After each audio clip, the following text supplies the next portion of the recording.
excuse me, I've condemned neo-Nazis. I've condemned many different groups, but not all of those people were neo-Nazis, believe me. Not all of those people were white supremacists by any stretch. Those people were also there because they wanted to protest the taking down of a statue, Robert E. Lee. Yeah, it kind of seems like he condemned neo-Nazis again and all of those terrible white supremacists. So where was she getting that he didn't condemn everyone? I guess he didn't use the right semantics to condemn everyone again? This was pretty clear here. But what was extra clear is, like I said on my show last night, if you didn't watch it, you should go back and watch it. He's blaming everyone for the violence. The alt-left and the alt-right who showed up to fight with one another. And none of it's good. But wow, the media weren't ready for this alt-left drop. Are you putting what you're calling the alt-left and white supremacists on the same moral plane? I'm not putting anybody on a moral plane. What I'm saying is this. You had a group on one side and you had a group on the other, and they came at each other with clubs, and it was vicious, and it was horrible, and it was a horrible thing to watch. But there is another side. There was a group on this side, you can call them the left, or you've just called them the left, that came violently attacking the other group. So you can say what you want, but that's the way it is. So to translate there, in case you guys still don't get it, just like I said yesterday on my show, Donald Trump has denounced and disavowed all of the neo-Nazis and the white supremacists, but he's saying that everyone was wrong for showing up to fight with one another and everyone was violent. Still don't get it because the media don't. It's on both sides, sir. You said there was hatred, there was violence on both sides. Well, I do think there's blame. Yes, I think there's blame on both sides. You look at both sides. I think there's blame on both sides, and I have no doubt about it, and you don't have any doubt about it either. And if you reported it accurately, you would say. So he went after the alt-left, and he didn't just name them once. He kept talking about the violence that they caused, because let's face it, we saw him at Berkeley. It's called Antifa.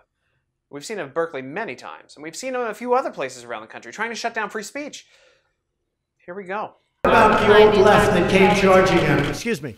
What about the alt-left that came charging at the, as you say, the alt-right?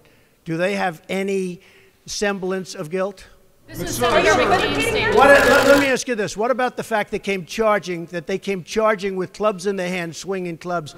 Do they have any problem? I think they do. So, you know, as far as I'm concerned, that was a horrible, horrible day. Wait a minute. I'm not finished. I'm not finished, fake news.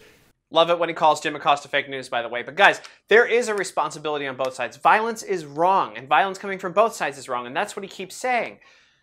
But he has to keep condemning neo-Nazis and white supremacists, which is, again, awful, absolutely disgusting. But violence in itself is a disgusting act, and everyone was getting in on the fun down there, apparently. That was a horrible day. The same level as neo-Nazis. I will tell you something. I watched those very closely, much more closely than you people watched it. And you have, you had a group on one side that was bad, and you had a group on the other side that was also very violent. And nobody wants to say that, but I'll say it right now. You had a group on the other side that came charging in without a permit, and they were very, very violent. That's right. You see, both sides are wrong. White supremacists, extra disgusting, but both sides were violent. And they were both fighting with each other, and that's what the president has been condemning. We said that on the show last night. How about them apples? Anyway, the president didn't stop there, because he brought up an interesting point. You want to tear down Confederate statues now, which, listen, personally, I'll go ahead and say I kind of don't have a problem with it. They were the losing side. Sure, it's history. Put it in a museum.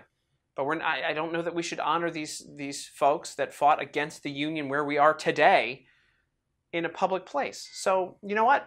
Vote in referendums, vote for people who want to get rid of them, but don't tear them down in angry mobs. That being said, the president said this. What about George Washington and Thomas Jefferson? Where does it end? Because you know what? They owned slaves, so aren't they just as bad? This week it's Robert E. Lee. I noticed that Stonewall Jackson's coming down. I wonder, is it George Washington next week, and is it Thomas Jefferson the week after? You know, you really do have to ask yourself, where does it stop? So where does it stop? Put in the comment section right now in this. Where do you think it stops? Do you think it keeps going? Do you think they start tearing down like things like the Washington Monument? George Washington did own slaves. Thomas Jefferson owned tons of slaves. And slavery's wrong. And I have to say that over and over again. But does it mean that we have to tear down every one of these statues and erase the names of things? And by the way, you know, there was a guy who was a member of the Klan in recent history by the name of Senator Robert Byrd, who a lot of crap is named after in West Virginia. Nobody's renaming anything about that. Nobody seems to have a problem with that, probably because he's a Democrat. President keeps going. George Washington was a slave owner. Was George Washington a slave owner? So will George Washington now lose his status? Are we going to take down, excuse me, are we going to take down statues to George Washington? How about Thomas Jefferson? What do you think of Thomas Jefferson? You like him? Okay, good. Are we going to take down the statue? Because he was a major slave owner. Now we're going to take down his statue.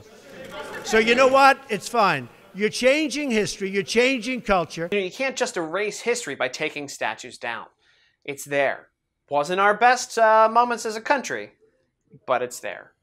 So, angry mobs, erasing history, kind of reminds me of how Nazi Germany operated. Not a good look. Violence against each other, not a good look. That's what the president's covering, but, you know, if you're in the media, you don't think he's talking about it at all. And by the way, I don't know if you knew this or not, but in 2008, speaking about encouraging violence, as they say that Donald Trump does, Barack Obama happened to mention that when they bring a knife to a fight, you bring a gun. Very, very interesting. Nobody really commented on that back in the day because they liked him as opposed to Donald Trump. How about them apples? Did you know that? Probably not.